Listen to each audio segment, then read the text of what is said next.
이코노미 클럽 시간입니다. 오늘 경제 이슈와 함께 분석해 보려고 하는데요. 오늘 함께 해주실 분은요. 루크투자연구소의 임순재 대표님 모셨습니다. 대표님 어서 오세요. 안녕하십니까. 네, 오늘 그러면 대표님과 어떤 이야기 나눌지 주제 먼저 확인해 보시죠. 네, 오늘 오전장 정해졌던 소식입니다. 이 삼성전자 콜테스트 통과 수혜주 그리고 피해주까지 저희가 완벽하게 분석해 드리도록 하겠습니다.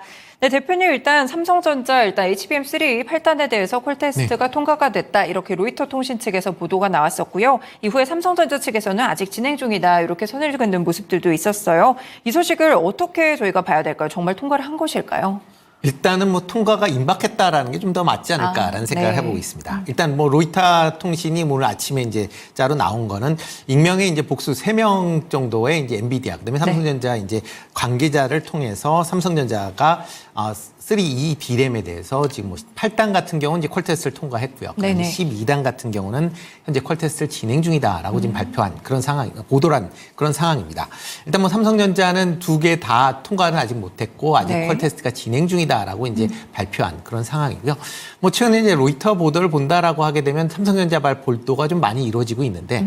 조금은 이제 신뢰성이 그렇게 높지는 않습니다. 그러니까 해외 이제 뭐 로이터라는 이제 매체에 대한 그 이제 신뢰도가 높기 때문에 관련된 기사들이 상당히 이제 신뢰성을 갖긴 하지만 최근에 나오는 삼성전자발 보도 내용을 본다라고 하게 되면 상대적으로 다른 기사에 비해서 신뢰도는 조금 떨어지고 있다라는 것도 같이 좀 주목해서 보실 필요는 있지 않을까 싶습니다. 그렇기 때문에 상당히 진행되고는 있지만 아직까지는 좀 더 보셔야 될 걸로 보여지고요. 다만 이제 삼성전자의 이제 콜테스트는 상당 부분 지금 진행된 건 맞지 않나라는 생각을 해보고 있습니다. 계속 얘기도 줬었죠. 네, 그렇죠. 특히 이제 시장 내에서는 일단 삼성전자가 공식적으로 이제 부인을 하긴 했지만 일단은 8단은 통과했을 가능성은 높다라는 쪽으로 지금 이제 포커스가 이제 맞춰져 있다라고 보시면 될 것 같습니다. 뭐 일단 2분기 컨컬에서도 4분기에는 HBM3 3E D램에 대해서 이제 양산을 본격화하겠다라고 이제 발표를 했기 때문에 이런 3E D램이 현재 들어가고 있는 거는 이제 엔비디아 칩밖에 없거든요. 그렇다라고 하게 되면 상당 부분이 진행됐을 가능성은 좀 있기 때문에 그런 식으로 이제 발언이 나오지 않았을까라는 생각을 해보고 있고요.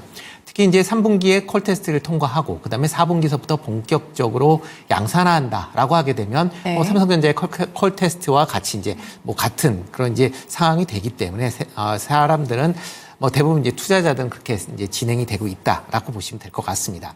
특히 이제 보도 내용에 따라서 HBM3 8단에 대해서는 아마 통과했을 가능성은 좀 상당히 좀 높다라고 보여집니다. 뭐 다만 이제 이 수율 문제가 어떻게 될지에 대한 부분은 여전히 조금은 이제 좀 더 확인해 보셔야 되는 상황이고요. 뭐 12단 같은 경우도 콜테스트가 상당 부분 임박했을 것이다라고 보여진다라고 보여집니다. 네, 그렇군요. 아무래도 이제 콜테스트 엔비디아 라인으로 들어가는 게 상당히 중요했고 그동안은 SK하이닉스에 살짝 좀 뒤처지는 모습들이 있어가지고 우려스러운 부분이 있었는데 그러면 저희가 이제 콜테스트를 통과하게 됐을 때 진짜 수혜주들을 미리 좀 골라보는 게 좋을 것 같거든요. HBM 라인으로 봐야 될지 콜테스트 수혜주들은 어떻게 보실까요? 뭐 가장 중요한 건 뭐 콜테스트를 통과했다라고 하게 되면 삼성전자가 가장 큰 수혜다라고 보여지고 있습니다. 특히 이제 지금 엔비디아의 콜테스트를 계속 통과하지 못하면서 지금 HBM D램에서 지금 SK하이닉스에 상대적으로 기술력이 밀리는 거 아니냐라는 그런 시장 우려가 상당 부분 커 있는 그런 상황입니다. 특히 이제 SK하이닉스 같은 경우는 지금 HBM3E D램의 이제 8단 같은 경우는 콜테스트를 통과해서 지금 엔비디아에 직접 납품을 하고 있다라고 지금 알려져 있는 그런 상황이고요. 지금 12단에 대해서는 올해 아마 하반기 중에는 콜테스트를 통과할 것이다라고 지금 예상들을 하고 있습니다. 이에 비해서 뭐 이에 비해서 삼성전자 같은 경우는 아직까지 뭐 콜테스트 여부가 조금 불투명한 그런 상황이고 특히 이제 8단 같은 경우도 아직 통과를 못했다라는 것 때문에 시장에서 이제 우려를 섞였는데 이번에 콜테스트를 통과했다라고 하게 되면 그만큼 이제 SK하이닉스와의 기술 경쟁력이 상당 부분 좁혀졌을 가능성은 있다라고 생각을 하고 있습니다. 뭐 이렇게 이제 콜테스트가 통과한다라고 하게 되면 HBM에 대한 매출이 하반기 이후에 큰 폭으로 증가할 가능성은 있다라고 생각을 하고 있습니다. 특히 이제 삼성전자 이제 콜테스트에 컨콜에서도 얘기가 나왔듯이 지금 뭐 2분기에 HBM D램에 대한 매출이 전분기에 대비 50% 증가했다라고 이제 발표한 그런 상황입니다. 그렇다라고 하게 되면 하반기에 엔비디아 향 매출이 추가적으로 발생을 한다라고 하게 되면 HBM에 대한 이런 이제 매출은 좀 더 확대될 것이다. 있다라고 생각을 하고 있습니다.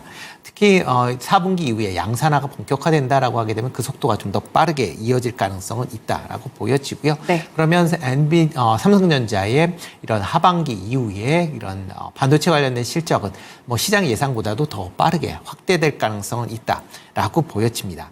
네. 이렇게 이제 삼성전자가 이제 엔비디아에 납품을 한다라고 하게 되면 이제 삼성전자와 SK 하이닉스 간의 이제 경쟁이 지금보다 좀 더 치열해질 가능성은 있다라고 네. 보시면 될 것 같고요.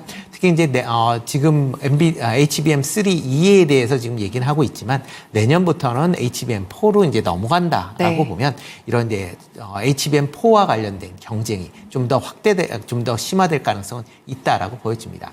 특히 이제 HBM4 같은 경우에는 HBM3E와는 또 다른 그런 이제 구조로 이제 만들어질 것이다라고 지금 예상을 하고 있는데요. 네. 대표적으로 지금 HBM3 같은 경우는 GPU와 HBM3E D램이 이제 같은 평면 내에서 이제 위치한다라고 보시면 되는데요. 만약 이제 HBM4로 넘어간다라고 하게 되면 이런 GPU와 AI 칩과 그다음에 이제 HBM D램이 이제 수직적으로 연결이 되게 됩니다. 그렇게 되면 상대적으로 이제 파운드리 관련된 기술이 높은 삼성전자가 SK 하이닉스보다는 조금 우위를 차지할 가능성도 좀 높기 때문에 네. 과연 HBM4가 어느 방향으로 전개될지도 같이 주목해서 보셔야 되지 않을까라는 생각을 해보고 있습니다. 네, 아무래도 HBM 자체가 수익성이 높다 보니까 이 콜테스트가 통과가 진짜로 이제 가게 된다면 결국에는 수익성을 좀 끌어올릴 수도 있을 것 같고요. 또 그리고 HBM4 라인으로 넘어가게 됐을 때는 또 SK 하이닉스와의 경쟁 구도가 어떻게 변하게 될지도 조금 더 살펴보셔도 좋을 것 같습니다. 그렇다면 이제 아무래도 시장 초반에도 약간 우려감들이 반영이 됐던 것 같은데요. 어쨌든 간 지금은 SK 하이닉스가 엔비디아 라인으로서 굉장히 좀 주도권을 잡고 있는 상태니까요. 네. 삼성전자가 이렇게 HBM3 콜테스트를 통과하게 되면 결국 SK 하이닉스는 그러면 약간의 피해를 받게 될까요? 점유율을 뺏기나요? 어떻게 일단 될까요? 뭐 그러니까 뭐 액면적으로 보면 피해다라고 생각을 하는데 뭐 피해다라기보다는 상대적으로 수혜 폭이 좀 줄어든다라고 표현하시는 게 좀 더 맞지 않을까 싶습니다. 뭐 삼성전자가 뭐 HBM3 D램을 이제 공급을 한다라고 해서 SK 하이닉스 분을 공급하지 않는 건 아니거든요. 그렇죠. 네, 그냥 SK 하이닉스는 그대로 공급이 이어지는 거고요. 뭐 삼성전자가 이제 추가적으로 되면 가장 수혜를 입는다라고 하는 회사는 엔비디아가 될 겁니다. 네. 네, 이유는 현재 HBM 수요나 뭐 여러 가지 이제 수요 문제 때문에 지금 이제 그러니까 이런 이제 관련된 AI 칩의 생산이 상당히 좀 제약적인데 네. 만약 삼성전자가 HBM D램을 이제 납품을 한다라고 하게 되면 뭐 엔비디아 입장에서 보면 당연히 이런 AI 칩에 대한 생산량을 늘릴 수 있고 네. 관련된 매출이 증가할 수 있다라고 보시면 될 것 같고요. 뭐 다만 이제 피해다라고 보면 이렇게 이제 삼성전자가 HBM3E D램을 이제 본격적으로 이제 엔비디아에 납품을 한다라고 하게 되면 뭐 삼성전자 입장에서 시장 점유율을 확대하기 위해서 네. SK 하이닉스와의 가격 경쟁이 불가피하지 않을까 싶습니다. 그러니까 가격 경쟁이요. 좀 더 SK 하이닉스보다 좀 낮은 가격으로 공급할 가능성은 충분히 있다라고 보여지고요. 그렇다라고 하게 되면 뭐 SK 하이닉스도 뭐 삼성전자와 같은 가격으로 가격을 인하할 수밖에 없다. 뭐라고 생각을 하고 있습니다. 그렇다라고 네. 하게 되면 두 회사 간의 이제 경쟁으로 인해서 HBM3와 관련된 그런 영업 마진율이 지금보다는 좀 낮아질 가능성 충분히 있습니다. 네. 그렇다라고 하게 되면 그런 측면에서 수익성 측면에서 약간의 이제 수익률 측면에서 보면 이제 좀 줄어들 가능성은 있다라고 생각을 하고 있습니다. 네. 특히 뭐 삼성전자나 SK 하이닉스나 지금 다 HBM3E DRAM에 대해서 생산량을 지금 확대하겠다라고 그렇죠. 하게 되면 네. 공급량이 증가한다라고 하게 되면 가격 하락폭이 조금은 더 커질 가능성은 있다라고 생각이 되고 있고요. 네. 특히 이제 SK 하이닉스 입장에서 보면 이런 이제 가격 하락에 대한 그런 우려는 분명히 가질 수는 있지만 AI 칩에 대한 기대감은 여전히 시장 내에서는 크다라고 그렇죠. 보시면 네. 될 것 같습니다.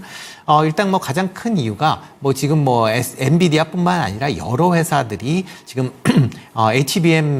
AI 칩을 지금 생산을 하겠다 또는 이제 생산을 확대하겠다라고 얘기를 하고 있습니다. 뭐 대표적으로 구글 같은 경우도 자체 네. TPU 칩을 지금 개발을 해서 애플에서 뭐 관련돼서 이제 지금 사용을 하고 있다라고 지금 얘기할 만큼 네. 자체 칩을 갖고 있는 그런 상황입니다. 그렇지만 여기에도 HBM D램이 이제 장착이 됩니다. 그러니까 그렇기 때문에 뭐 엔비디아에 관련된 뭐 물량이 좀 줄어든다. 뭐 줄어들 것 같지는 않지만 관련된 비중이 좀 줄어든다라고 해도 다른 AI 관련된 기업의 HBM의 매출이 확대된다라고 보시면 될 것 같습니다. 네. 특히 뭐 엔비디아와 관련돼서 뭐 시장 점유율은 뭐 계속 줄어들긴 하겠지만 AI 관련된 인프라 투자는 계속 확대된다라는 측면에서 보면 이런 이제 엔비디아에도 매출 성장세는 계속 이어질 걸로 보여지고요. 네. 뭐 쉽게 생각을 하시면 전기차 분야에 이제 테슬라와 비슷하게 된다라고 보시면 될 것 같습니다. 네네. 테슬라의 시장 점유율이 계속 좀 낮아지고 있지만 테슬라의 전기차 판매량은 계속 확대되고 있거든요. 맞죠. 그런 관점에서 보면 엔비디아의 시장 점유율이 낮아진다라고 하지만 AI 칩 전체적으로 보면 확대된다라고 보시면 될 것 같고요. 네. 이에 따라서 HBM, D램에 대한 생산도 계속 좀 확대될 가능성 충분히 있기 때문에 뭐 SK 하이닉스에 대한 우려, 물론 엔비디아에 대한 납품에 따른 뭐 납품의 경쟁이 따른 우려는 있을 수 있지만 네. HBM 시장이 확대된다라는 측면에서 보면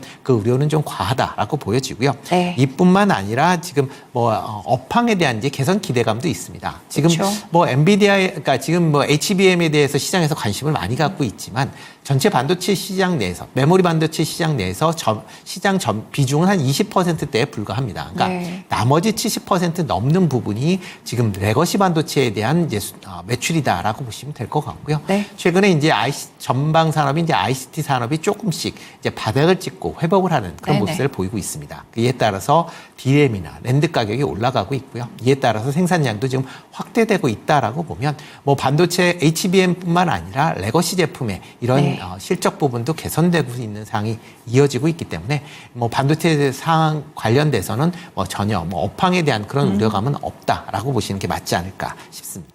네, 아무래도 이제 삼성전자와 관련돼서 SK하이닉스가 이미 좀 시장을 차지하고 있다 보니까 약간의 우려감들이 있기는 했지만 결국 시장 파이 자체가 넓어지고 있기 때문에 과도한 우려는 하지 않으셔도 된다. 이렇게 또 말씀을 함께 체크해 봤습니다. 그러면 저희 토픽 종목도 같이 보려고 하는데요. 네. 뭐 아무래도 그동안은 SK하이닉스 향 라인 쪽이 굉장히 주가의 퍼포먼스적인 측면에서 최근에 조정이 좀 들어갔지만 굉장히 가팔랐잖아요. 그럼 이제는 좀 삼성전자 향으로 틀어야 될지 토픽 종목 어떻게 보세요? 네, 그렇죠. 뭐 일단 지금 현재 상황은 뭐 SK 하이닉스보다는 아마 삼성전자 향이 좀 더 낫지 않을까라는 네. 생각을 해보고 있습니다. 대표적으로 뭐 SK 하이닉스의 이제 대표적 밸류 체인이다라고 불리는 한미반도체 같은 경우는 기존에는 이제 이런 이제 TC 본딩에 대해서 지금 삼성전자에 그렇죠. 대한 납품에 대한 기대감도 있어서 주가가 좀 그런 게 반영이 되면서 주가가 급등을 했었던 측면은 분명히 있습니다. 근데 삼성전자가 자체적인 이제 이런 이제 본딩 기술을 갖고 통과했다라고 하게 네. 되면 한미 반도체 입장에서 보면 상대적으로 약재일 수 조금은 있을까요? 약재일 수가 있기 때문에 물론 이제 관련돼서 SK 향 매출은 계속 지금 증가하고 있기 때문에 그런 부분이 있겠지만 그런 삼성전자에 대한 기대감이 조금 더 낮춰질 수밖에 없는 그런 상황이고요. 네. 그러다 보면 삼성전자의 퀄테스트가 통과하면서 관련된 밸류체인 내에 있는 기업들이 상대적으로 수혜를 볼 수밖에 없다라고 보시면 될 것 같습니다. 네. 현재 뭐 대표적으로 뭐 삼성전자 뭐 토픽으로 이제 관심 있게 보시면 좋을 것 같고요. 그쵸. 이 외에 지금 이제 그 납품에 대한 그런 기대감이 있는 이오테크닉스나 뭐 KC텍 그다음에 뭐 동진세미캠, 파크시스템즈 이런 관련된 종목으로 좀 관심을 가지실 필요가 좀 있지 않을까 싶고요. 네. 그 중에서 조금 관심 있게 보셔야 될 종목은 이오테크닉스 아닌가 이오테크닉스요. 싶습니다. 네. 뭐 레이저 관련된 이제 장비를 만드는 그런 업체다라고 보시면 될 것 같고요. 뭐 특히 이제 레이저 마킹 관련된 시장 점유율 같은 경우는 국내에서는 95%에 달할 만큼 네. 뭐 절대적이다라고 보시면 될 것 같고요. 뭐 해외에서도 60% 넘는 시장 점유율을 갖고 있다라고 보시면 될 것 같습니다. 네. 특히 이제 반도체가 이제 고 성능으로 이제 발전될수록 이런 이제 레이저 관련된 그런 이제 장비들에 대한 수요가 커질 수밖에 장비 없는 수요. 그런 네. 상황이고요. 특히 이제 뭐 최근 들어서 이제 이런 이제 D램을 이제 만들면서 이제 레이저 커팅 관련된 부분도 지금 시장에서 좀 주목을 받고 있다라고 보시면 될 것 같습니다. 네. 아마 올해 이제 실적 턴 어라운드가 지금 예상이 되고 있는 그런 상황이고요. 삼성전자가 엔비디아에 대해서 이제 퀄테스트를 거의 뭐 통과하는 그런 상황이 된다라고 하게 되면 관련된 매출이 좀 더 확대될 가능성 충분히 있기 때문에 그런 점은 좀 주목해서 보실 필요가 있지 않을까 싶습니다. 네. 그 다음에 이제 KC텍 같은 경우도 이제 반도체 미세화 공정 관련돼서 이제 수혜를 볼 수 있다라고 보시면 되는데요. 대표적으로 이제 연마 장비인 CMP를 이제 생산하는 그런 업체다라고 보시면 되겠습니다. 연마 장치 같은 경우에 이제 뭐 이런 이제 반도체 기판을 이제 얇게 이제 얇고 이제 평평하게 깨끗하게 이제 갈아내는 그런 이제 기술이다라고 네. 보시면 되는데요. 반도체가 이제 미세화되고 이제 적층화될수록 이런 CMP에 대한 사용량이 이제 확대될 수밖에 없다라고 보시면 되겠습니다. 네. 대표적으로 이제 로직 반도체 같은 경우에 이제 20나노 이제 제품일 경우에는 이런 CMP가 한 7번 정도, 7회 정도 이제 사용이 되는데 비해서 5나노로 바뀌게 되면 19번을 사용하게 되는 거고요. 네. HBM에서도 적층 횟수가 증가할수록 이런 CMP의 사용량이 증가하기 때문에 네. 뭐 HBM이 확대가 된다라고 하게 되면 이런 이제 CMP에 관련된 사용량도 증가할 수밖에 없다라고 보시면 될 것 같습니다. 네. 그리고 이제 마지막으로 이제 파크 시스템즈 조금 관심 있게 보시면 좋을 것 같은데요. 네네. 지금 뭐 첨단 나노 계측 장비 이제 원자 현미경을 생산하는 그런 업체다라고 보시면 될 것 같습니다. 특히 이제 반도체 미세화 공정이 이제 확대가 될수록 원자 현미경에 대한 수요가 증가할 수 있다라고 보시면 될 것 같고요. 네. 특히 이제 반도체의 이제 웨이퍼의 이제 거칠기를 측정한다든가 아니면 이를 통해서 자동 결함을 이제 분석하는 그런 이제 장비로 이제 사용이 되고 있는 그런 상황입니다. 네. 특히 이제 지금 현재 나오는 그 HBM3E보다는 HBM4에 들어가면 하이브리드 본딩이라는 그런 장비가 사용이 될 걸로 예상이 되고 있는데요. 이런 하이브리드 본딩 관련돼서 장비를 지금 장비에 지금 들어갈 수 있는 그런 장비로 주요 장비로 지금 분류가 되고 있습니다. 네네. 실질적으로 TSMC가 하이브리드 본딩 장비인 3D SOIC라는 공정 제품에 실질적으로 지금 파크 시스템즈가 납품을 하고 있습니다.